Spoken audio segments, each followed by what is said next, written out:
Olá amigos, sejam bem-vindos a mais um vídeo do meu canal. Eu sou o Lucas Knaip e vamos falar sobre a oitava rodada do Brasileirão. Muita coisa aconteceu nessa oitava rodada, Flamengo fazendo um grande primeiro tempo e jogando mal o segundo, mas conseguindo a vitória. Tivemos um Palmeiras que continua jogando mal, mas mantém invencibilidade de um jeito que só Deus consegue explicar direito como eles ainda estão invictos. E tivemos também um Atlético que sofreu para vencer, mas consegue a vitória.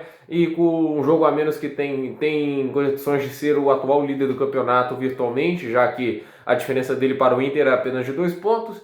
E falando em internacional, um jogo controverso, né? Mais uma vez o VAR sendo protagonista em um lance medonho, né? Que deram um pênalti para o Inter. Para mim aquilo ali nunca seria pênalti. Para mim era um amarelo de simulação muito mal feita. Mas o fato é que deram um pênalti para o Inter. Eles conseguiram 2-1, mas levaram um empate também com um pênalti causado pelo Rodinei. Ou seja, não foi só isso que aconteceu, eu podia resumir a rodada só nisso, mas vamos falar de cada jogo, um jogo de cada vez. Primeiro, do Flamengo e Fortaleza, né? O Flamengo, depois daquele 5-3, as pessoas já começaram a acreditar que o time já estaria engrenando de verdade. E o jogo do Fortaleza mostrou uma realidade que ainda não é bem assim. Começou bem, o volume de jogo do Flamengo foi assustador no começo, algo legal de se ver, mostra um pouco do que o Domi pode trazer ao Flamengo. Mas com o passar do tempo, o Flamengo foi se tornando um time menos agressivo, menos letal. E o segundo tempo do Flamengo foi bem ruim, né? A gente viu que eles finalizaram muito pouco. E numa tacada de sinuca, se assim podemos dizer, o Gabigol acabou marcando um belo gol, né? Porque é um gol assim de um jogador que é diferenciado, né? Um belo chute assim, no cantinho, indefensável. Uma belíssima bola, um cara que realmente está insatisfeito de começar na reserva. Olha, óbvio que eu não dou apoio ao piti que ele deu por ter começado no banco, tudo isso, porque às vezes você é colocado no banco dependendo do que o técnico vê e o time tem que vir primeiro. Mas obviamente eu posso entender também um pouco da insatisfação dele, já que ele vinha de um grande ano, é um jogador sim diferenciado que pode contribuir ao Flamengo muito. Mas o fato é que o Flamengo consegue uma vitória, ainda teve direito a um golaço de Everton Ribeiro, com muita categoria. Ele, que para mim é o melhor jogador do Flamengo, tem feito uma grande temporada também. Mas o Flamengo também ainda comete alguns erros. O pênalti dado ao Fortaleza é um erro bobo do Flamengo. Ainda precisa corrigir algumas coisas se quiser ainda se tornar mais competitivo. Mas agora já pelo menos está na parte de cima da tabela, engatou 3 vitórias seguidas que colocam o Flamengo numa condição bem mais favorável. Tivemos Corinthians e Botafogo. Olha, o Corinthians é um time muito curioso, né? Um time que está jogando mal, mas é naqueles vislumbres deles de bom futebol, que é aí que a gente pode elogiar um pouco o Thiago Nunes, ele consegue ser letal. A gente viu isso contra o Atlético Mineiro, marcando 2 gols em 2 jogadas isoladas, porque o resto do jogo o Corinthians só apanhou, mas naquelas 2 jogadas isoladas marcaram os 2 gols. Não à toa o Corinthians tem um dos melhores ataques do Brasileirão, 11 gols já marcados, mas ao mesmo tempo tem uma das defesas mais fracas, porque a defesa é muito desorganizada e o volume de jogo do Corinthians é bem fraco, né? Porque eles demoram muito para se trocando bolas atrás, é um time bem previsível, enquanto o Botafogo do Autuori foi muito mais letal. Eu vi um jogo assim, o primeiro pênalti pra mim não existiu. Eu acho que ali que o VAR tinha que ter vindo e anulado o pênalti, porque aquilo ali não tem. Ou assim, o VAR tá ali pra corrigir as injustiças. Tem gente que diz que tem que interferir o mínimo possível, mas ele existe lá pra corrigir erros. E se um erro não é corrigido, eu não entendo pra que a função dele lá. Fato é que o VAR não corrigiu aquele pênalti que, na minha opinião, não existiu e o Corinthians abriu o placar. Aí o Cássio, que tá numa síndrome de mão de alface, né? Ele falha no segundo gol. Tudo bem que o Nazário, não, o Bruno Nazário surpreende o goleiro corintiano chutando direto, mas dava para defender aquela bola. Não foi a falta mais bem batida da história, foi uma falta lá Pirlo. Foi uma bela falta, mas dava para defender. E o Cássio foi bem mão de alface e acabou sofrendo o gol. Aí Salomão Kalou marcando seu primeiro gol pelo Botafogo, mostra que tem qualidade, né? Ele que já jogava pelo Chelsea como reserva de luxo, às vezes como titular, mostra ter muita categoria e muita inteligência. Ele foi inteligente naquela hora, esticando a bola e bateu mesmo desequilibrado, marcando seu primeiro gol. Mas logo depois lá o Corinthians, né, teve aquele gol do Otero que acabou não valendo, acho que corretamente, porque o Ju empurra o Marcelo Benevenuto. Mas no segundo gol mostra uma excelente jogada coletiva do Corinthians. A questão é, se isso se repetisse mais, o Corinthians se tornaria um grande time, mas o fato é que isso são mais jogadas isoladas do que regras. De qualquer jeito, o Corinthians salva um ponto, que não é um gosto muito bom, mas o Botafogo com um gosto ruim na boca, porque foi muito superior no primeiro tempo, e no segundo tempo estava jogando melhor e acaba com um empate. O Botafogo tem uma defesa que às vezes funciona muito bem, mas quando falha acaba não sendo perdoado pelos seus oponentes, por isso só tem uma vitória até agora. Tivemos também no sábado ontem Santos e Ceará, e um jogo assim, 4 expulsões, isso tem que ser dito, e que o Santos marca o gol e retranca. Foi basicamente o que o Cuca fez. O fato é que o Ceará teve muito mais posse, teve muito mais ação, mais finalizações, mas o elenco não é muito lá talentoso. Tem alguns jogadores antigos que são bons, o Fernando Praz como um ótimo goleiro, Rafael Sobis que já foi um super meia, mas hoje o Ceará tem esse problema da limitação do elenco e é ali que o Santos acabou ganhando o jogo. Mas o fato é que o Santos não mostrou um futebol encantador para vencer, mas esses são 3 pontos que valem muito. Por outro lado, o Ceará, com essa derrota, acaba ficando mais para a parte de baixo do que para a parte de cima da tabela. E tivemos hoje às 11 da manhã Palmeiras e Bragantino, num jogo assim, sonolento até um certo momento. Eu vou ser sincero, eu acabei não vendo o jogo porque estava tendo a Fórmula 1 e estava bem mais divertido. E só pelas estatísticas dá pra ver como é que o time do Luxemburgo é um desastre às vezes, né? É impressionante que quem entra e melhora o jogo é mais porque o esquema é uma bagunça toda, só pelo cara ter mais gás, mais energia. E por ser um time extremamente talentoso, né? Muita gente acha que o Palmeiras é um time ruim, mas não é. O time do Palmeiras é bom, só é mal treinado.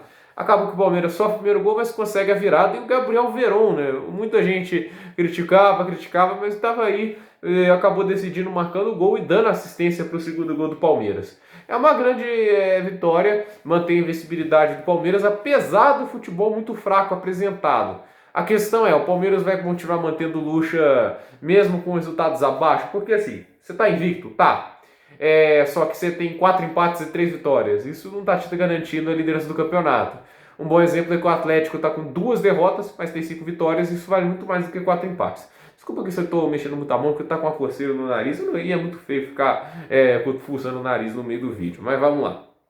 Tivemos também, é claro, o jogo da polêmica, Internacional e Bahia, em que há aquele pênalti que na minha opinião é inexistente, mas é um jogo assim, o Bahia começou vencendo e o Internacional foi buscar o jogo, né? E eu acho assim, é muito legal ver o Internacional jogando, um time mais de posse, mas é um time que ainda mostra algumas falhas, mostra algumas coisas a serem evoluídas. E o time acabou mostrando algumas fragilidades defensivas que acabaram sendo exploradas. Inclusive também com jogadores que não são muito talentosos. O Internacional é bem treinado, mas o elenco não é o melhor do Brasil, na minha opinião. E o fato é, o Rodinei não era pro cara entrar, sinceramente. Acho que o Kudê deve ter aprendido a lição. Foi muito mal, recebeu o cartão, marcou falta. O cara foi muito ruim na entrada dele e acabou decidindo o jogo por um empate que prejudica o Internacional na batalha pela liderança do campeonato, porque permite que os rivais mais próximos, São Paulo, Vasco, Flamengo e Atlético Mineiro, consigam se aproximar mais. Então, assim, não foi um bom resultado para o Internacional jogando em casa contra o Bahia, que é um time que acabou de demitir seu técnico. O Roger Machado acabou caindo na última rodada devido à derrota de 5-3 para o Flamengo. Então não era para ser o confronto mais difícil. Tivemos também São Paulo e Fluminense, 2 times que, na minha opinião, o Fluminense é bem treinado pelo Daí Helman e o São Paulo tem boas ideias e quando consegue engrenar, quando consegue funcionar, é um time bem perigoso. E o Fluminense acabou começando ganhando, o primeiro tempo de São Paulo não foi bom e o Diniz fez mudanças que foram questionadas porque ele tirou o Hernanes, eu sou contra, assim, porque eu acho o Hernanes o grande jogador do São Paulo neste momento, que o Daniel Alves está lesionado.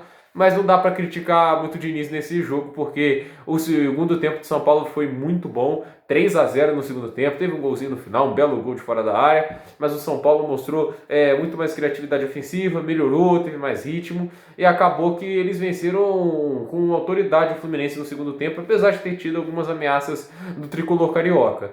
Fato é que o São Paulo agora continua buscando os líderes do campeonato, surpreendendo para quem começou tão mal o campeonato. O fato é, são 4 vitórias nas últimas 5 partidas, 12 pontos nos últimos de 15 disponíveis. São Paulo vem fazendo uma campanha interessante, bem acima do que se estava se esperando. E o Fluminense alterna entre bons e maus momentos, e este jogo foi um mau momento do trabalho do Daí Helman lá no Fluminense. O Fluminense perdeu um pouco de ritmo no segundo tempo e isso acabou ajudando bastante o São Paulo a vencer o jogo.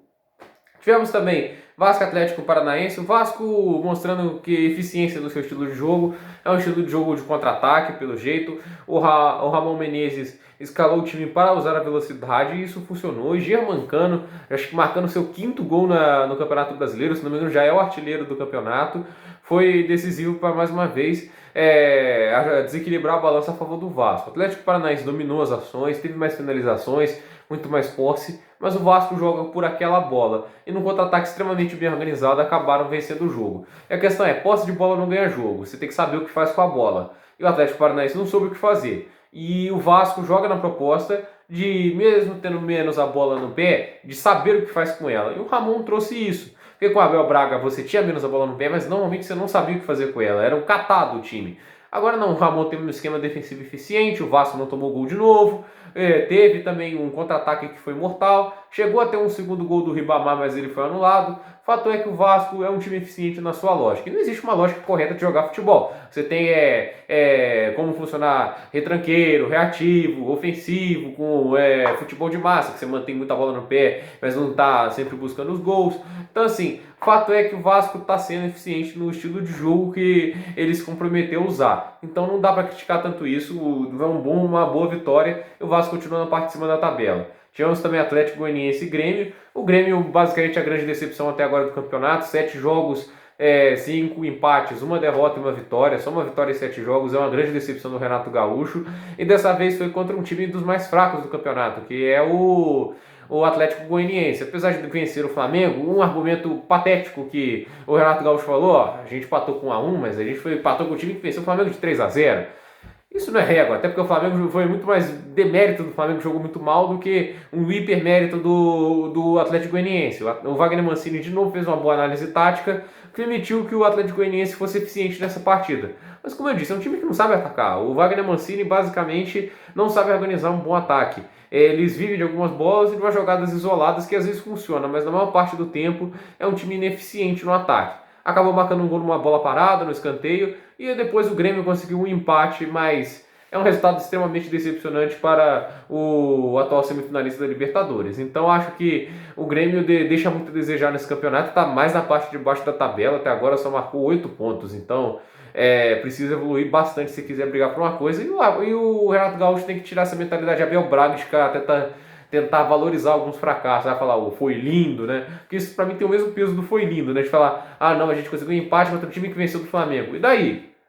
Basicamente assim, se o Liverpool perde pro Middlesbrough e o Chelsea não consegue vencer o Middlesbrough, vai falar, a gente venceu do time que empatou com o time que venceu o Liverpool. Não é assim que funciona, né? Se dá pra vencer o seu jogo, dá. Se você é superior, você tem que buscar a vitória. Se não conseguiu, alguma coisa errada aconteceu, e isso foi o que aconteceu com o Grêmio. E a gente também teve Sport Recife e Goiás. Surpreendentemente, o Jair Ventura colocou o time mais para frente contra o Goiás. O Thiago Largue deixou o time esperando mais no contra-ataque, foi mais ou menos a ideia dele, e não funcionou muito bem. O Goiás ainda carece das peças certas para o esquema reativo funcionar. O fato é que abre o placar o Sport e retranca. Muito Jair Ventura isso, né? Muito.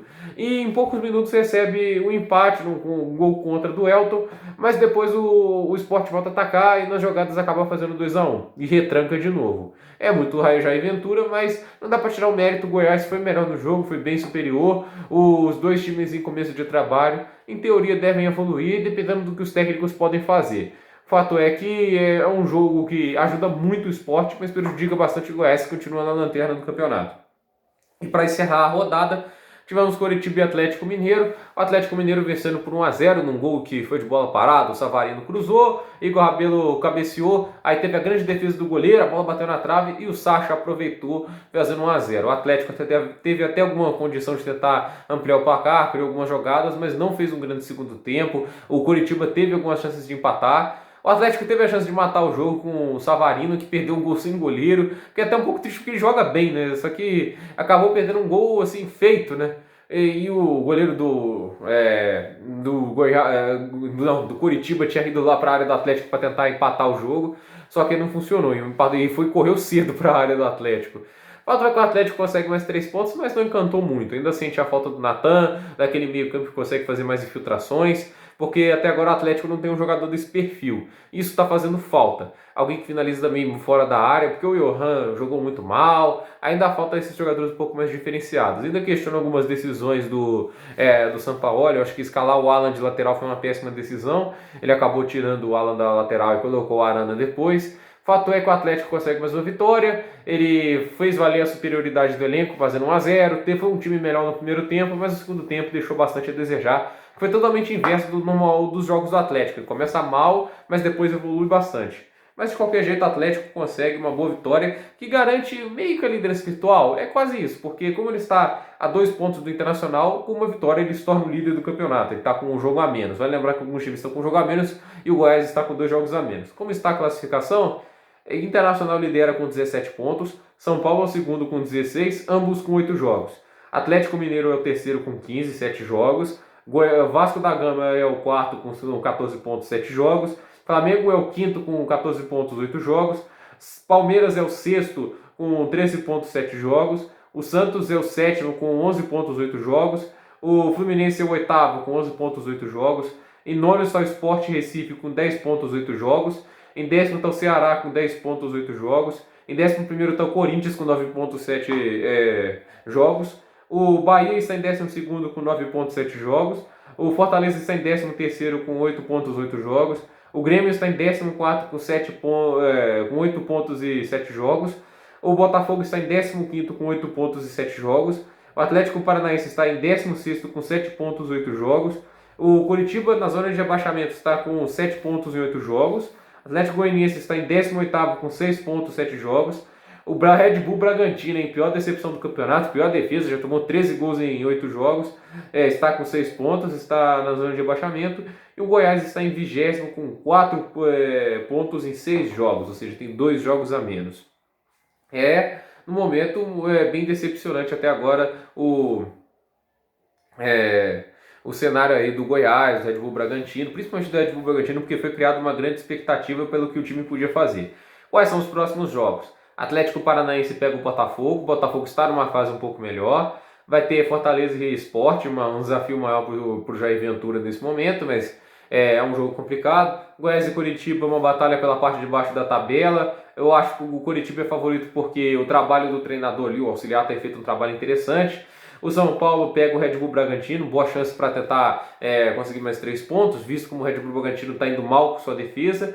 Fluminense pega o Flamengo, um jogo interessantíssimo, já que o Fluminense e o Flamengo tiveram bons jogos pelo Carioca ainda quando era o Jorge Jesus. Vamos ver como é que o time do Domen Torrente consegue jogar contra o Fluminense do Daí Helman. Vai ter Santos e Atlético Mineiro, o São Paulo encontrando seu antigo time. Vai ter também Corinthians e Palmeiras, clássico pela Paulista. Vai ter também Bahia e Grêmio. E aí é um jogo interessante para ver como é que o Grêmio vai se comportar, mas tá um campeonato bem decepcionante. Internacional vai pegar o Ceará e o Vasco vai pegar o Atlético Goianiense. Por enquanto, o artilheiro do campeonato, Thiago Galhardo, com 6 gols, Germancano está com 5 gols e Marinho está com 4. Nas assistências, o Marinho tem 3, Galhardo tem 3 e Fernando Sobral tem 3. Gente, por esse vídeo é isso. Dúvidas nos comentários, deixe seu like, se inscreva no canal, compartilhe esse vídeo e até o próximo vídeo.